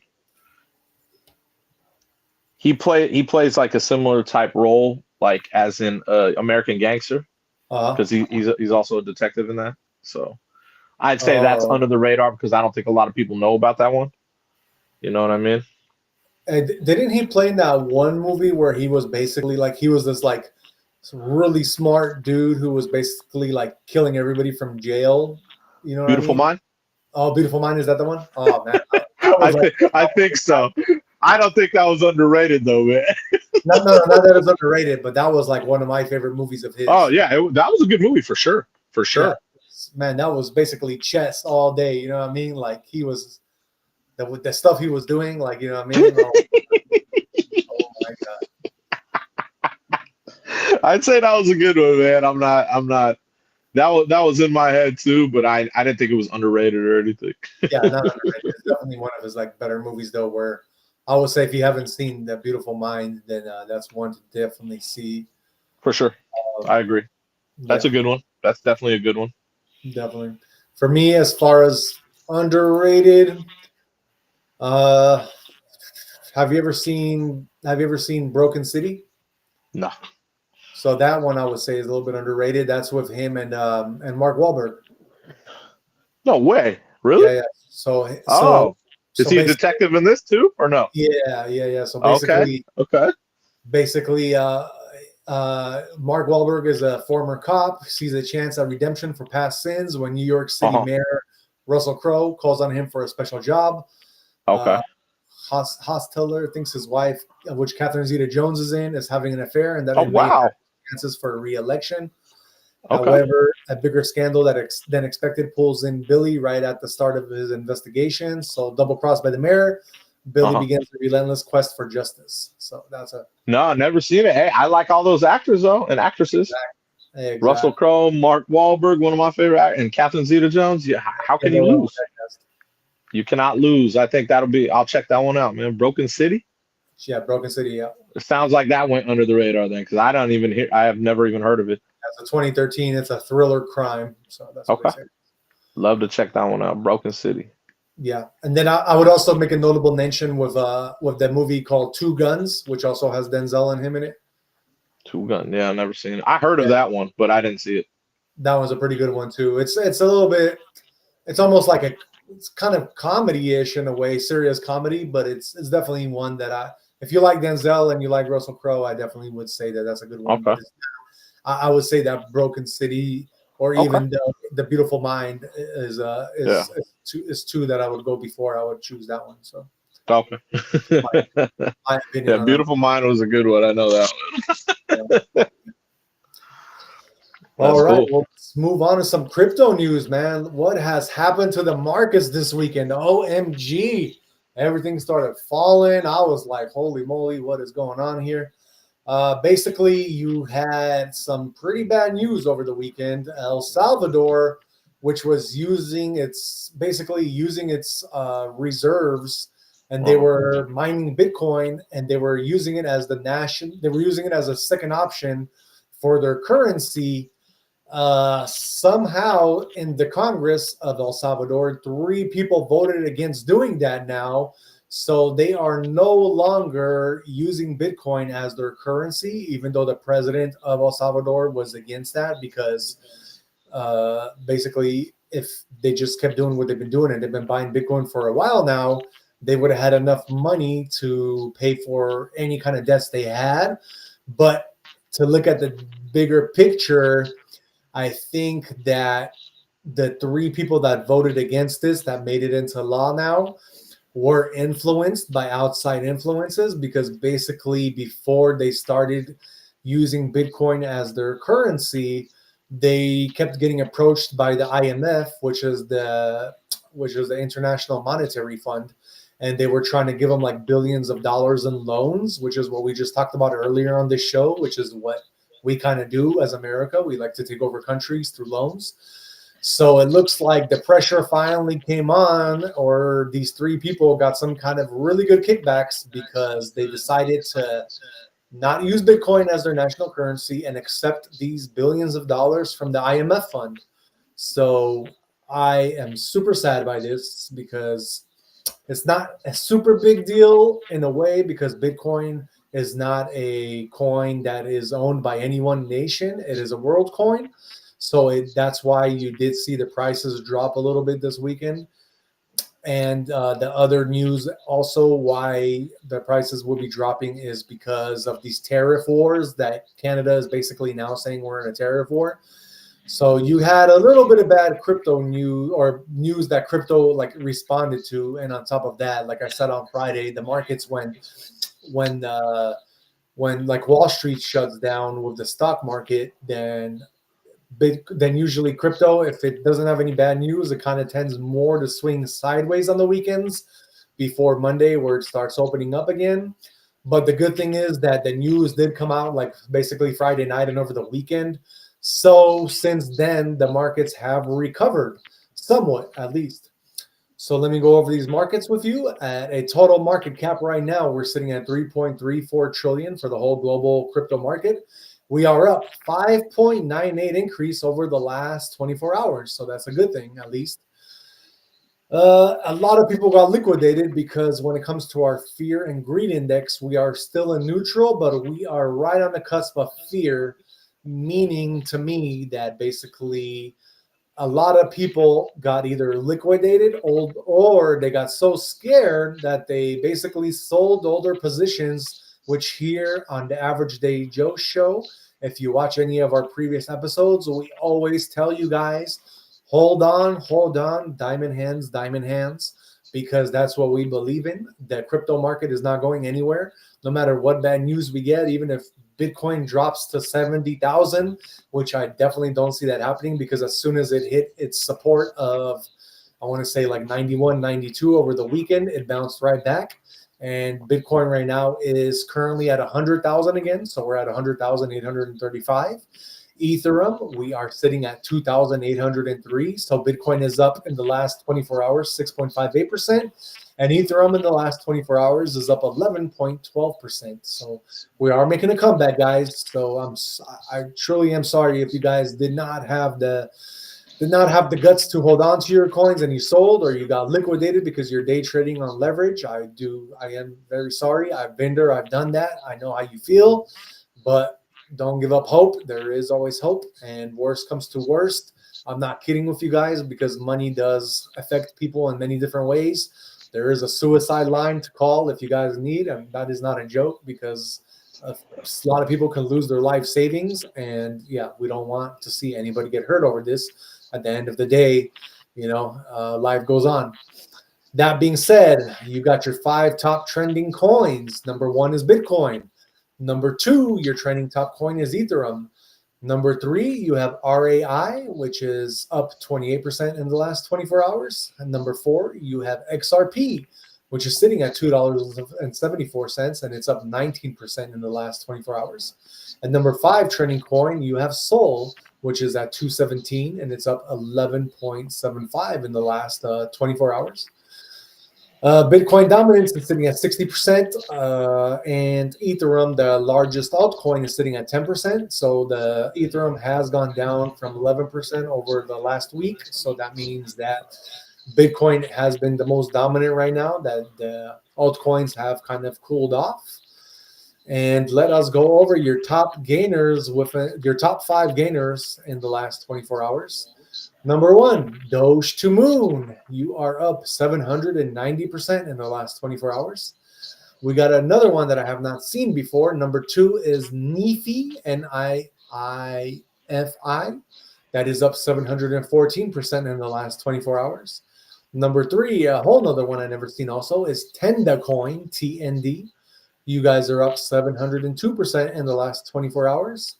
Number 4, you got CatX. CatX has been in the news. And I told you guys on Friday, CatX might be a good meme coin to look at, because before the whole hype was kind of around PopCat, but looks like CatX is that new one that everybody keeps investing into, because we've been bringing this one up as a trending coin and has been doing significantly pretty well over the last few weeks. It does have a little market cap of only 315,000, so be careful, because it could be a rug pull at the end of the day. But as of currently, it is up 664% in the last 24 hours. And number 5, you have Harris Dogs. DOGS is the acronym for that, and that is up 579% in the last 24 hours. Any notable ones that I can see besides that would be pretty much all Trump coins. They're all up for the most part again. That being said, I don't see any other ones that pretty much everybody would know about. So I don't see. Yeah, there's a new one that I haven't seen before. I'll give you 2 new ones that I haven't seen before that look kind of cool. You have Corn, number 26. It looks like some kind of meme coin. It looks like a rooster as its like logo. That is up 151%. And then the other one I'll mention is kind of cool. You have N64. So I don't know if that's a Nintendo coin or what, but that one is up 139% in the last 24 hours. So Robinhood also has a coin. It's called Hood. That is up 128%. So I'll mention that last one. That being said, let us get into tomorrow's weather for you guys. I want to show you guys, in case you are traveling, I want to give you guys a little update on tomorrow's weather and what to expect. And this is all national. So for tomorrow, your coldest spot is going to be in North Dakota, and you are if you're going to Minot or Minette, can't even say that city. It's going to be snowing at 1. Oh, I'm sorry. I am so sorry. Well, I'll say that one. That's going to be snowing at 1 degree, but I just found one even colder, which is in Montana. It's going to be Cut Bank, Montana. You guys actually will be at -8 tomorrow, but just partly cloudy. For your warmest spot, if you want to get away and into the heat, your warmest spot, your best bet will actually be West Coast-ish, and that is Phoenix tomorrow. You guys will be at 85 degrees with partly cloudy. For the East Coasters, if you want to get away into the sun, it doesn't look like any parts of Florida besides Miami are going to have sun, but so I would say go to Miami. It will be partly cloudy with 79 degrees. That being said, San Francisco and the whole West Coast will be raining besides Seattle tomorrow. Seattle will be partly cloudy with 41. San Francisco will be mild at 60 with rain. You have Los Angeles and San Diego just cloudy with 64 degrees. You got Las Vegas tomorrow, sunny with 77 degrees. Denver and Salt Lake. Denver will be at 56, while Salt Lake City is at 64. Kansas City, you guys will be at 38 degrees, while Oklahoma City, you guys are going to be at 45. Dallas, you guys will be at 70. Houston, you're looking at hazy conditions with 78 degrees. Minneapolis, you guys will be nice and cold at 12 degrees, but Chicago, you will be at 28 degrees. Detroit, you will be at 31, while is Buffalo, you will see 29 degrees tomorrow. Boston, you're going to be windy with 40 degrees, so the wind chill actually might make it feel a little bit colder for you guys, so just bundle up in Boston. New York, you will have partly cloudy conditions at 45 degrees. Washington, D.C., you will be at 55 degrees. Charlotte, 77, and Atlanta, you guys will be at 74. That is our weather for tomorrow. So just in case, I wanted to give you guys a little update and let you guys know what you have in store for tomorrow's weather forecast.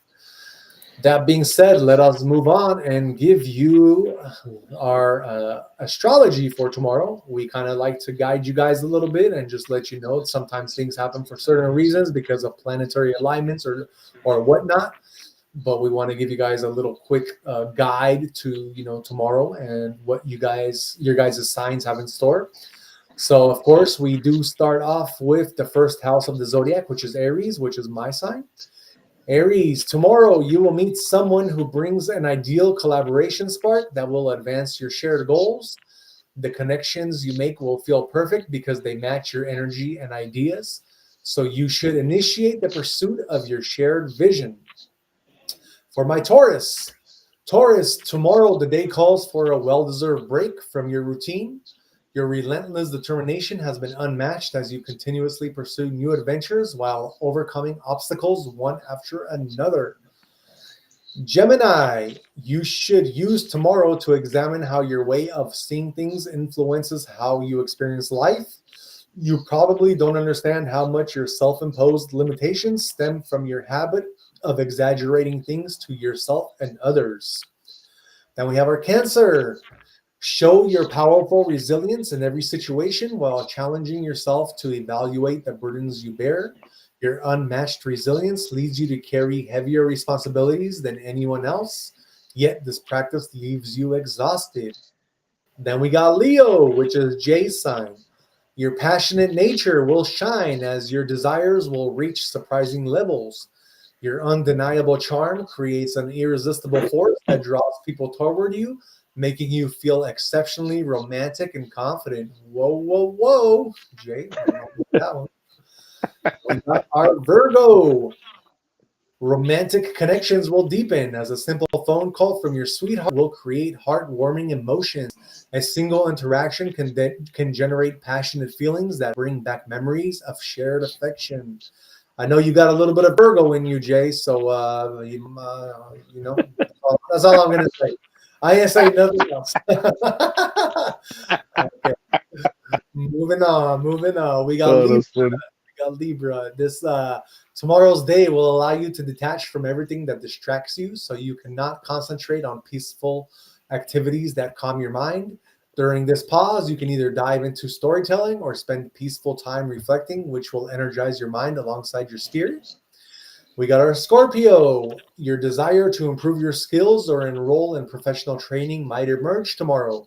You're taking a promising step toward personal growth, invigorating your initial enthusiasm. Over time, you will start to feel uncertainty about your initial motivation. Then we got Sagittarius. The day ahead brings an opportunity for deep exploration. Tomorrow's day ahead will bring opportunity for deep exploration because of your curiosity. The exploration will lead you to join a community of people with similar interests to boost your dedication. Then we got our Capricorn. Tomorrow can help you introduce fresh relationships that have the potential to create thrilling and warm experiences for your life. Your energy radiates positive vibes that draw people towards you, so you might meet a new friend or a romantic connection. It is getting close to Valentine's Day, guys. So I'm just saying, it's in the air. We got our Aquarius. Your career and financial future will become more stable. You need to stay alert and take proactive steps to keep this balance. Your dedication to goals should remain strong while you believe in your ability to handle obstacles effortlessly. Then last but not least, we have our Pisces. Tomorrow, you should participate in meaningful social events where group activities will offer deep fulfillment. These social events create connections that exceed your recent emotional support levels. And that is our astrology for the day, guys. Like I said, I hope this has a little bit of meaning for you guys for tomorrow when you guys are doing your thing. And that being said, let us move on to our conspiracy of the day. I got one for you guys. It is my turn. So let me go over the conspiracy with you guys. Give me 1 second so I can just pull this one up for myself. So my conspiracy is the great food deception. Are we being poisoned for profit, especially here in America where we have ingredients in our food that no other country usually uses because it has been studied and they know that there are a lot of bad ingredients that could eventually poison us. So, question: what if the food industry, big pharma, and government agencies are working together to keep people sick for profit? The idea is that highly processed foods, seed oils, artificial sweeteners, and even prescription medications are designed not to cure, but to create lifelong customers. And that is, I mean, obviously, you know what I mean? That is so true because look at like, any kind of patient, especially like diabetic patients, they have to go through like getting shots, test your blood, and every you need blood thinners like Coumadin and all these other stuff. And this is lifelong medication. So once you get sick from the stuff that you're basically being fed, you're a patient of the pharmaceutical industry for life by being like that. So big food, how processed it's. I mean, the junk food that we have, look how it is intentionally addictive. I mean, you look at like pizza, for instance, man, I used to be able to eat, like, you give me a freaking Little Caesars pizza, I can eat the whole damn thing because it's so addicting to me. And on top of that, they put chemicals in that. I don't know if you people, if the average day Joe's community, if you guys ever notice, but when you guys eat these kind of foods, these junk foods like pizza and other things, you don't get hungry. Like you can literally eat a whole box of pizza and you won't feel like hungry until maybe like an hour later where you actually start feeling hungry. And that's all meant to like for a purpose. Usually if you eat like if you eat fruits or something like natural, you'll feel like your stomach is like, oh, this is already enough. I don't need any more. And you won't eat as much. But when it comes to junk food with all the, added additives into it, you can literally eat so much more of it because you never really feel hungry. So, the alternative to these kind of things that keep people sick is fasting. What I'm doing right now, I'm on my 28th day. I understand how they're trying to poison us. And because, Jay, for instance, he goes to the gym, so he has a faster metabolism than a lot of people. So even if he does once in a while indulge, if you watch his Chef with Jeff episodes on Saturdays, he does indulge in pretty well healthy food.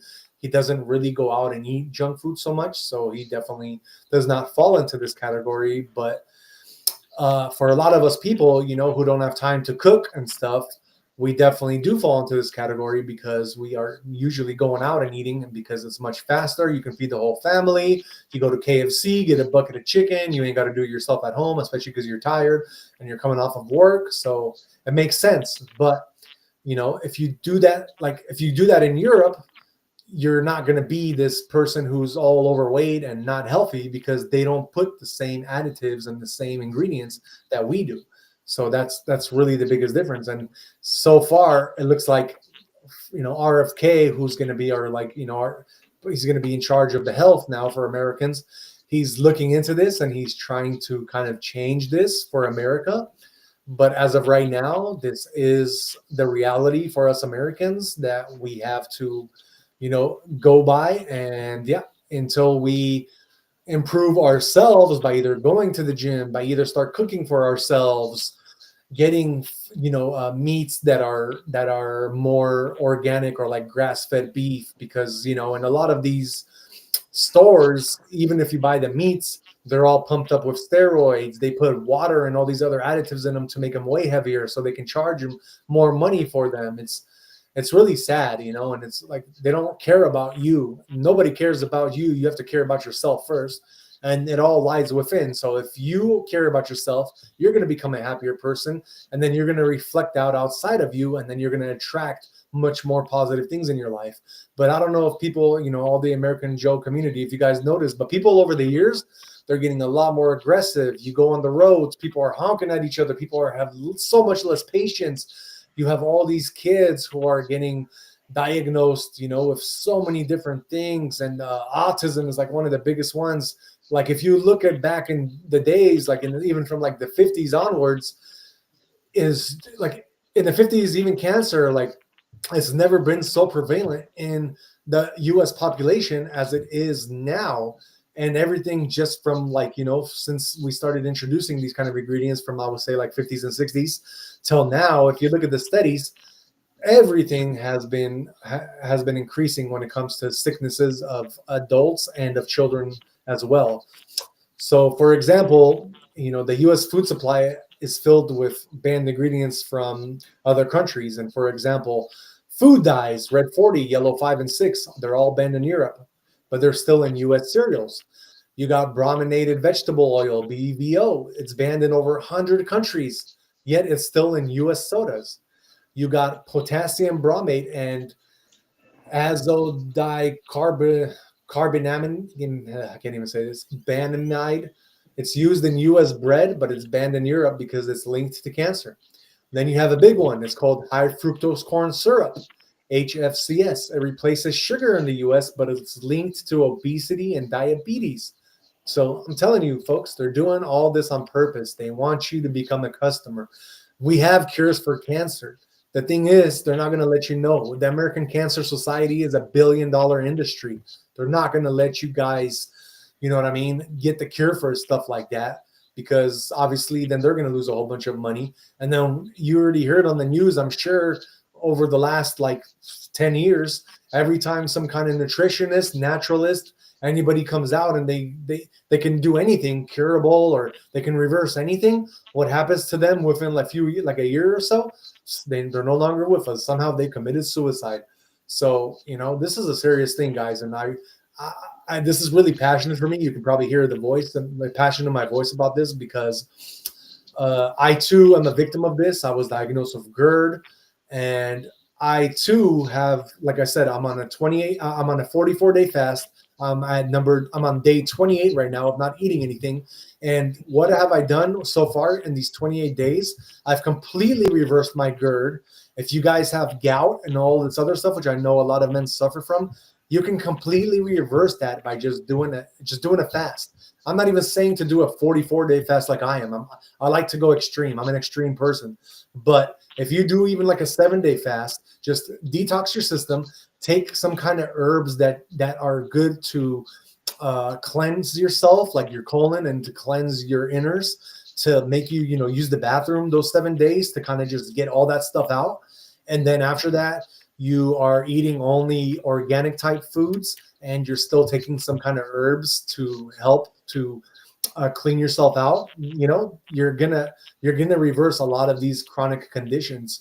I have a person like my wife's cousin.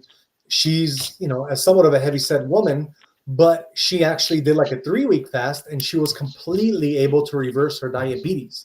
So this is some serious stuff, guys. You guys, we're very sick in this country, and we need an awakening of a nutritional order, and we need this. We need to stop going to McDonald's for a quick fix to, pretend like we're not going to be hungry, whereas you have all these additives in McDonald's or any other fast food chain, and you eat it for dinner, and 2 hours later, you're going to be hungry again. So you got to eat some Cheetos or something on the side to go to sleep on, which then you're going to have heartburn and all this digestive disorders. Like, come on, guys. We know better. And if you don't, then I'm telling you guys right now, we need to take our health back, because everything that we do is an inner reflection of ourselves, and it pours out, and it's going to be good for society as a whole.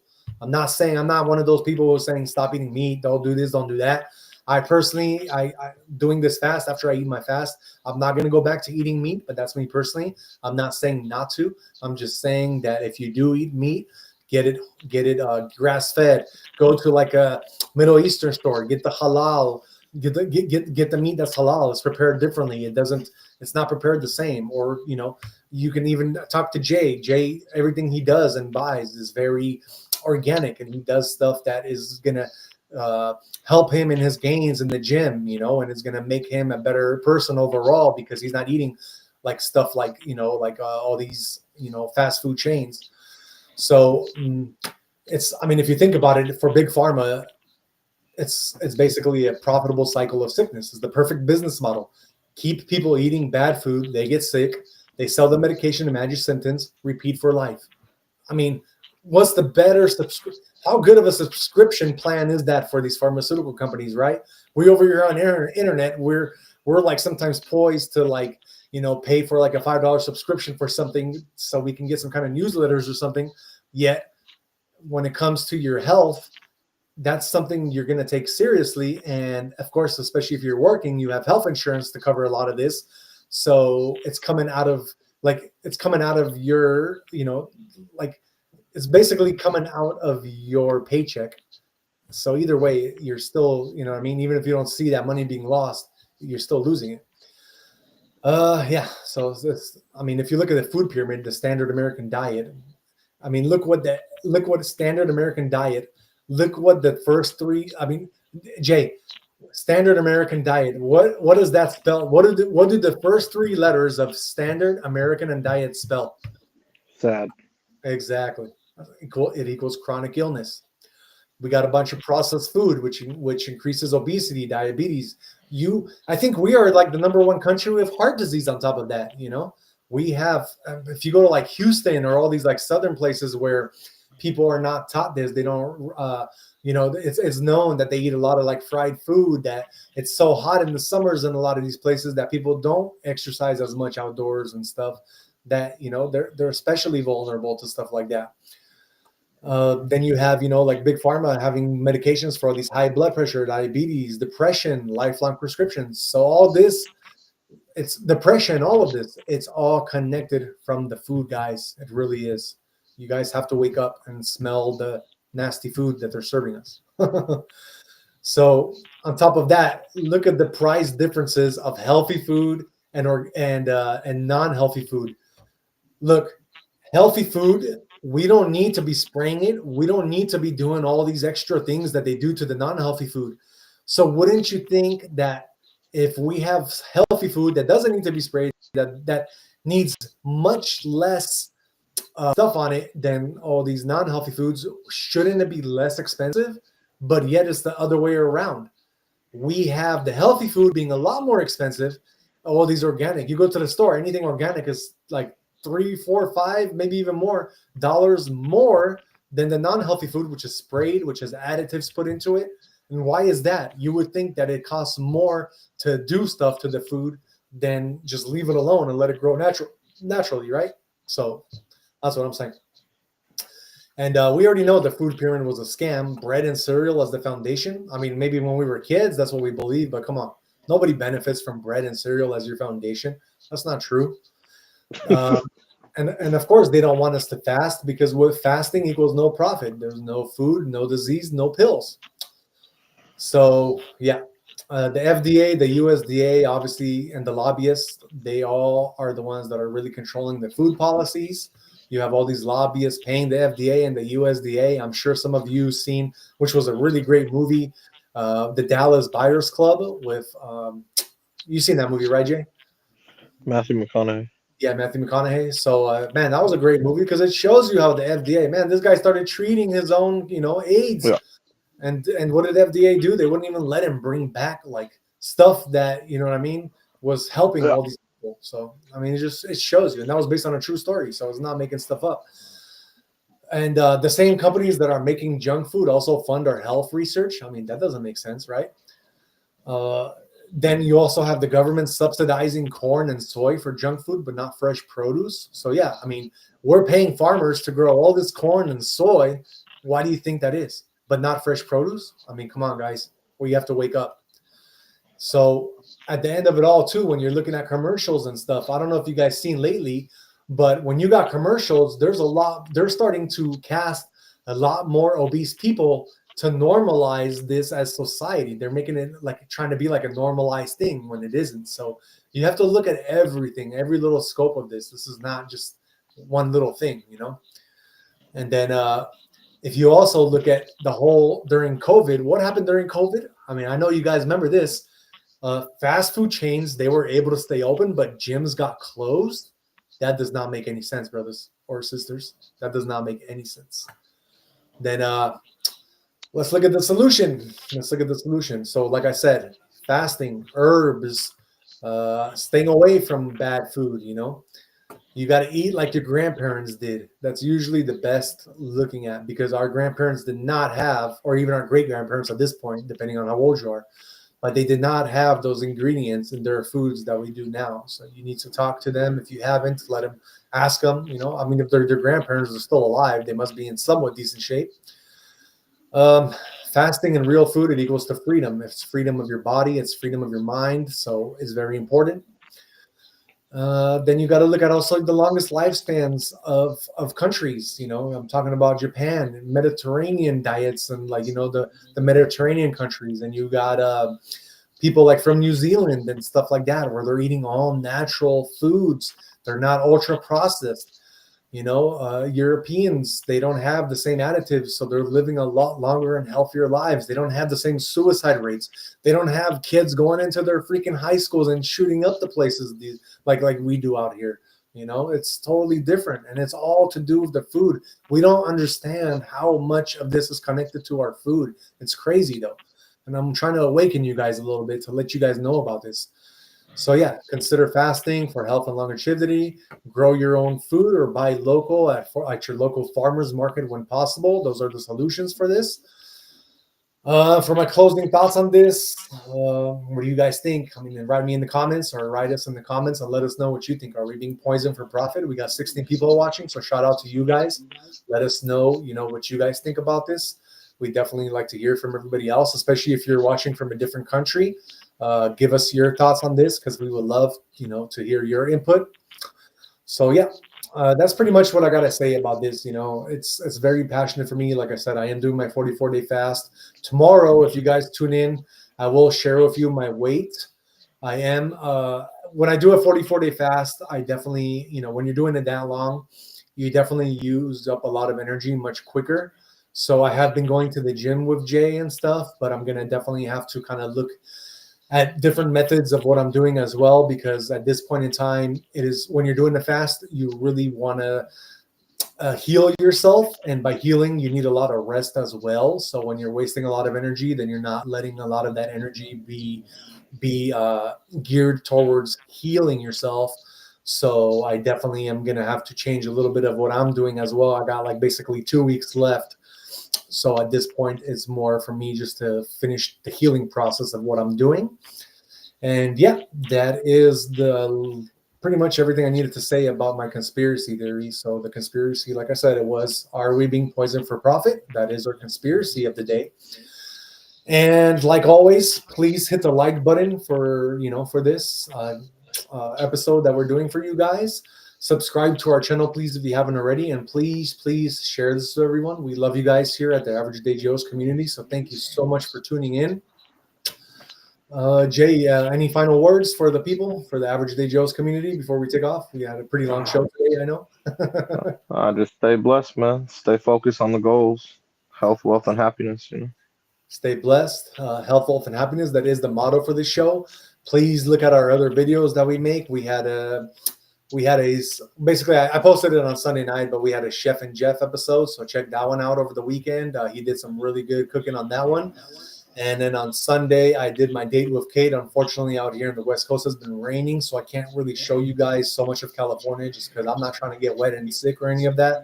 But we did have a little movie night type thing, so I just kind of took some, I took a little bit of video for you guys, and we got to see. I put it all in the video. I don't want to waste any more time for you guys. So anyway, check that out, please. Check out our other videos that we have. We post pretty much every day videos for you guys. So we love you. Thank you. Stay blessed, health, wealth, and happiness. And we will see you guys here back tomorrow, 6 p.m. Pacific